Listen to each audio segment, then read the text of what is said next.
Hello, I'm Stephen Mitchell. I'd like to welcome you to another of my Notes on a Call Sheet podcasts. Today I want to talk about smart marketing as opposed to mailing out resumes.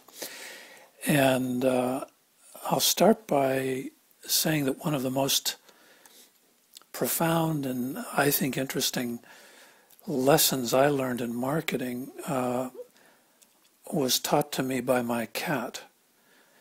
At the time, I was living in a cottage in Laurel Canyon on a tree-lined lane, a private lane, and what I liked about it is you were in the middle of nowhere. When you get up in the morning and look out this bay window, all you saw were forested canyon side. You were in the middle of nowhere, though you were in the middle of the city. What that has to do with marketing is, well, I'll try to figure that out later, but that was my train of thought there for a second. But I had a cat who mostly lived outside and came and went through the cat door whenever she wanted. And so she stayed with us a lot, but she also enjoyed the free world to the maximum extent, and this gave her a view of humanity and a view of nature that I think animals like to have. Again, what does this have to do with marketing? Nothing. So let's move on to the subject at hand. One evening, I'm watching television and channel surfing, going around the dial, except there were boy, is that an antiquated term, using the remote, I should say. And I end up watching for a few minutes a public access channel. For those that don't know, in foreign countries, cable stations cable companies in the States have a requirement that they have to offer a public access channel. Usually it's for community affairs, and you see city meetings and public interest groups having their get-togethers and talking about issues, but it can also be people showing their home movies. And on this occasion, someone was doing just that. They were showing their home movies, and these movies featured their cat playing around in their backyard. And as I'm sitting there watching this, I was about to move on to the next channel when I noticed that my cat was sitting next to me, bolt upright and very alert, and watching the cat on the screen. And when the cat on the screen ran out of frame, went off frame right, my cat bolted after it to chase after it. And she got as far as the door and realized the cat had disappeared, that she hadn't gone to that side of the room. She had just disappeared from the screen.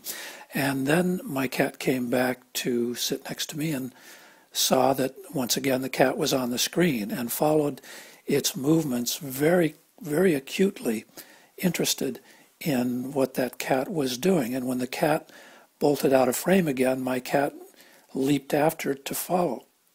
And I once again found that the cat was not in our room, but came back and discovered here it was on the screen again.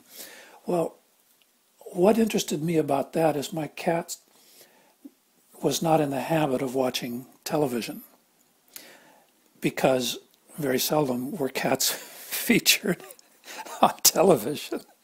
And yet, because here was a cat, my cat became very fascinated by what she was seeing and wanted to follow the action very closely. And what that told me about marketing is that same attracts same. People like to see themselves in what they watch. Why that is, I don't know. I mean, we can imagine that it's obvious that people who like symphony like to watch symphony, or people who wear armor plate like to see shows with guys wearing armor plate, if you want to look at it that way.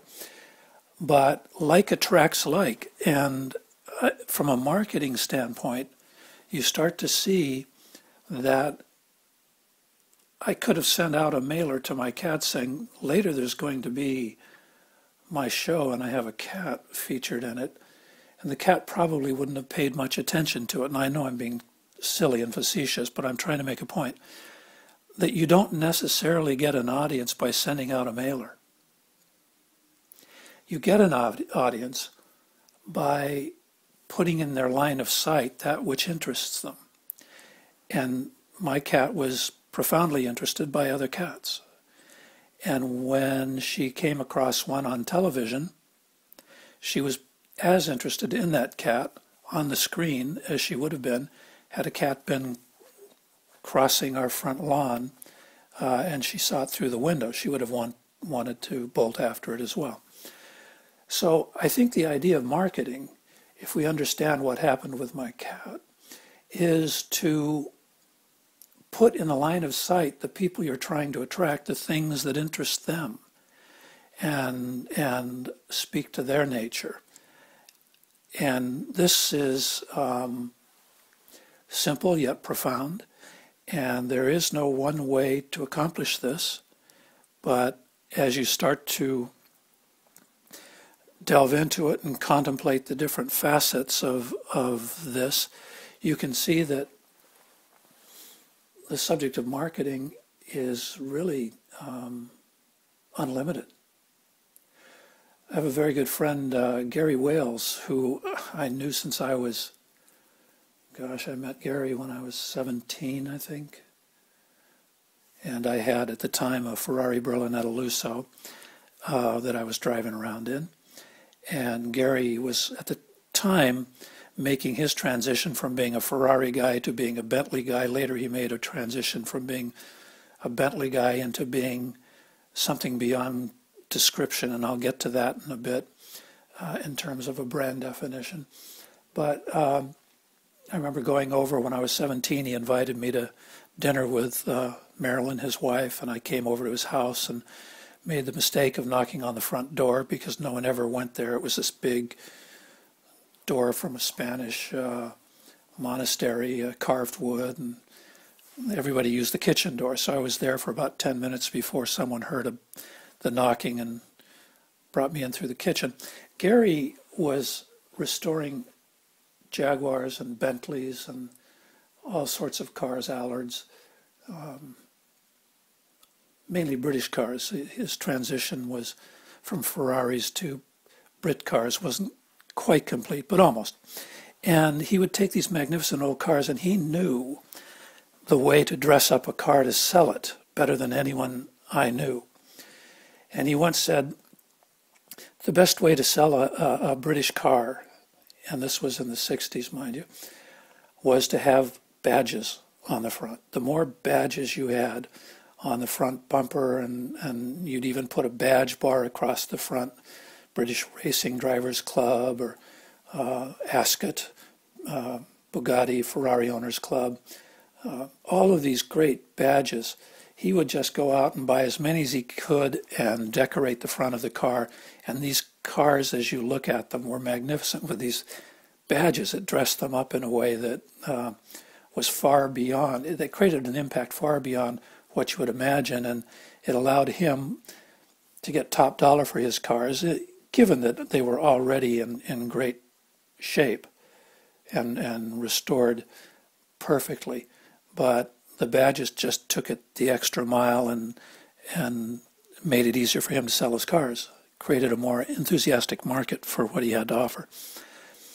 And it was a great bit of marketing, and he understood what it was that made people buy these cars above and beyond just, I need transportation or I need a classic car. They wanted the full dress with all the regalia, and these badges added pomp and circumstance that just wasn't there without them. All right, so this was genius marketing on his part, and later he would do things that would get attention. And I like to say that audiences always remember things they didn't expect to see. And one day, Gary had a Bentley with special one-of-a-kind coach-built bodywork. I think it was by Fagoni and Falaschi, for those who know these things. And Gary did an interesting thing. He instead of upholstering the car with leather, he upholstered it with, and now my memory's going to play a trick on me. It was either frog skin, I believe it was frog skin, which is unheard of. But it made people made such a commotion over that. It was so unique, so unexpected, never done, that car, he got a record number when he sold the car as a purchase price. And Gary, if you want to look at it this way, was a great showman. He still is, better than ever, in fact. And you have but to study this guy to see what show business is all about. He just happened to apply it to classic cars rather than to show business, but show business it was. And if you start to take lessons from Gary in the way he'd dress up cars and knew what would get attention and get people talking about him, you want to try to incorporate that into what you're doing. One of the ways I marketed actors in the rep company, because I managed the people that were in the rep company as well as created work for them, was to dispense with sending out resumes to casting directors. Now, I tell people, don't send resumes to casting directors. You're entering into a game that's a game within a game, and it's like being on AOL. You're not really on the internet, you're in AOL. What you want to do is get onto the internet instead of AOL suggesting sites that are like the one that you asked for. And I may be simplifying that, but you hopefully will take my point.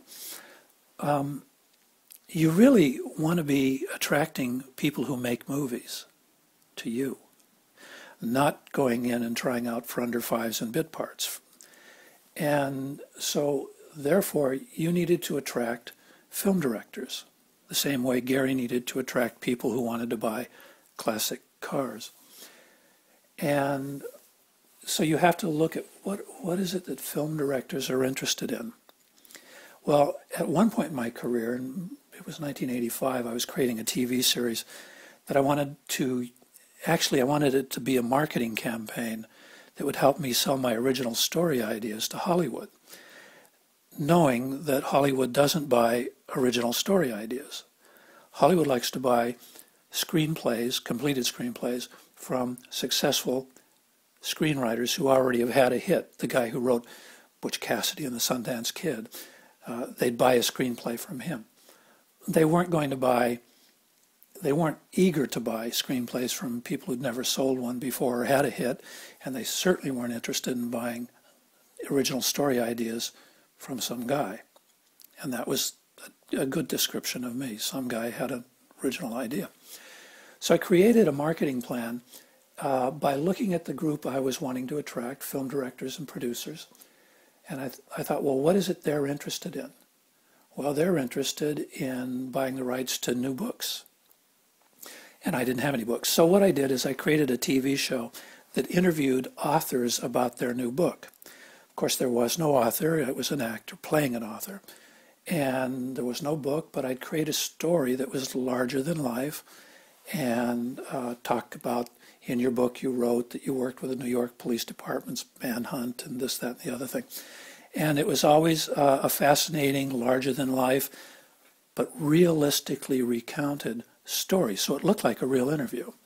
And it wasn't until the end of the show in the credits that you would see an actor's credit and get the idea, wait a minute, was that a fiction? And I would have all kinds of writers and producers, A-list Emmy winners, Oscar winners, Peabody Award winners, Tony Award winners, the most amazing crowd of show business personnel, from Marlon Brando to Tita Khan, and just an amazing collection of people. The people that I was their fan, and I wanted to talk about their work, but all they wanted to do was talk about what I'd done with Interview, Adrian Lyne. So I put something in their line of sight. I put it on TV, and they were turning around the channel, and they'd see this show and call up and want to buy the rights to the book. And suddenly I was in business. Not only was I selling to these guys who called one fellow, David Permit, who had produced Blind Date, Dragnet, Face Off later in his career, Megabucks producer, he wanted to have more of these stories, so he set me up with a first look deal with TriStar Pictures, so he could be on those deals as TriStar would pick up a story. That's how much he wanted them. So I created a demand for something Hollywood didn't want, but I knew that original stories from unknown guys was not what they wanted, but what they did want was stories that were fascinating and exciting. So I couldn't tell them I had fascinating and exciting stories because they wouldn't pay any attention to me. I had to show them the fascinating and exciting stories by putting it in their line of sight. So when Gary would sell his Mark II Jaguar or a Mark IX Jaguar, one of which I bought, in fact, you walk up and you see all these badges across the front of the car and you said, oh, I've got to have that. So the I've got to have that is the response you're trying to provoke. When these producers would hear this book being talked about, they said, I've got to have that, and they'd call me. Now, as an actor, I think your public are film directors and to an extent TV producers because they kind of control the look of a show. What can you put in their line of sight that's going to make them say, I've got to have that? You're not, if you're just selling, oh, I'm an actor and I do a great job, I'm competent, you're not going to get their attention. They're used to that. That's even below their minimum requirement. Their minimum requirement is it has to sparkle. It's got to produce the I've got to have that reaction.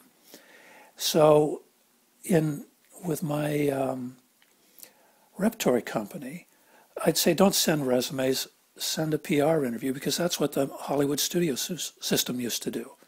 They'd do a PR interview with one of their actors, and they'd send it out to fan magazines who would reprint them, you know, like a rubber stamp. And the fans would read this PR interview, and it would make them want to go see that actor's next movie. Well, I'm not telling unknown actors to send PR interviews to fan magazines. They're not going to get printed because you're a nobody still, like I was a nobody. But you can send them directly to film directors. And the statistic I had when we did this, opinions are great. Someone said, well, they don't read them, or they don't do this, or that isn't done. That's all well and good, but it's not going to get you where you want to go. I paid attention to the statistics, and when in the early days, when we were first starting to do this, I kept track of every week when an actor would come in for their weekly meeting, I'd say, how many resumes went out?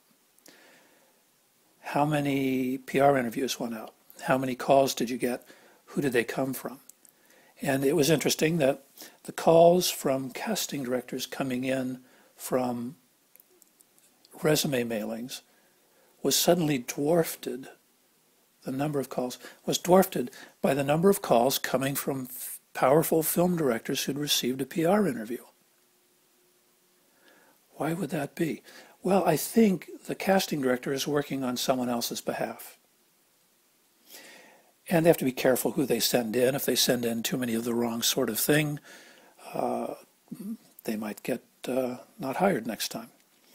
But a film director doesn't care what's on your resume. He doesn't care what you've done. If you've lit him up and made him or her say, I've got to have that. They don't care whether you have a SAG card, or they'll give you the SAG card. They'll Taft-Hartley you. They'll get you in. That's been my experience. So you need to transact at that level of hierarchy, and that magnitude of interest is what you need to provoke. Now, you might say, well, how do I get Steven Spielberg's address? Well, you don't always need to have an address. You don't need to send it directly to them. You can put it in their line of sight and have them see it and seek you out. I certainly didn't have David Permit's phone number. I didn't even know who he was when he called. Another film director called me on interview, and he says, I really love that show. It was the most innovative show I've ever seen on TV, and I really like the actress too. I'd like to talk to you. And I said, well, he said, I'm a director. And I said, have you done anything that I would have known? He said, well, Flashdance. And I said, yeah, I've heard of that. It was a monster hit. But I didn't know him by name at the time. So you don't have to know who you're going for, necessarily, if you understand as a group what it is that pushes their buttons and makes them respond. I figured that out with my story ideas, and there are certain elements that are always in my story. And you can figure out as an actor with your brand, what do people remark on? What do they remember? What do they tell you meant something to them after they saw your performance? And that's the I've got to have this moment or item or element of your performance or your brand that you must make sure appears every time you appear. And with the internet today, with YouTube and with your personal blogs, there are all sorts of attraction magnets I use with my people that cause the right sort of people to contact you because you've made them think, I've got to have that. You're like a guy with a car that wants the aftermarket exhaust, or the special leather seats, racing seats, or the different steering wheel, or these are things that make their car more interesting, more exciting. And a filmmaker is just like that guy. He wants his movie to be more interesting, more excited. And if he thinks that his movie's going to be more watchable and more entertaining or more dramatic because you're in it, believe me, he doesn't care whether you have a SAG card or not. The trick then is smart marketing. How do you put what you've got in his line of sight? Well, where are they looking? What are they looking for? What interests them? These are questions you have to ask. I think I've solved this to a great degree with regard to actors communicating to directors and producers. This is one of the things I help people with my 6-week Skype classes. But you can start thinking along these lines. What do I put there that's going to make them pick up the phone and call me? How do I arouse their curiosity or show them something that will excite them? In addition to sending out PR interviews that talk about the product you're offering, as opposed to a resume that talks about dry specifications that someone else might have bought and too often wasn't what you wanted to be doing, as opposed to lead roles, chances are they were bit parts. But even if they were lead roles, those lead roles aren't described in any detail. The flavor, the feel, what you delivered in those roles isn't on display. And a PR interview takes us very much in that direction. The other thing is people would say, well, I posted my demo reel, and I'd say, gosh, I wish you hadn't done that. Now this is, again, like everything else I tell actors, diametrically opposed to what everybody else is telling you to do. Post your demo reel. Why don't I like demo reels?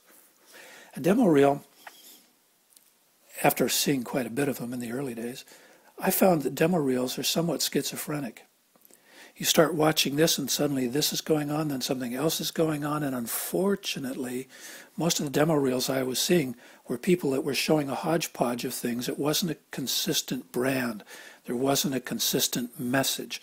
It was like showing the BMW being a sporty car and the next showing it, loaded down with farm implements.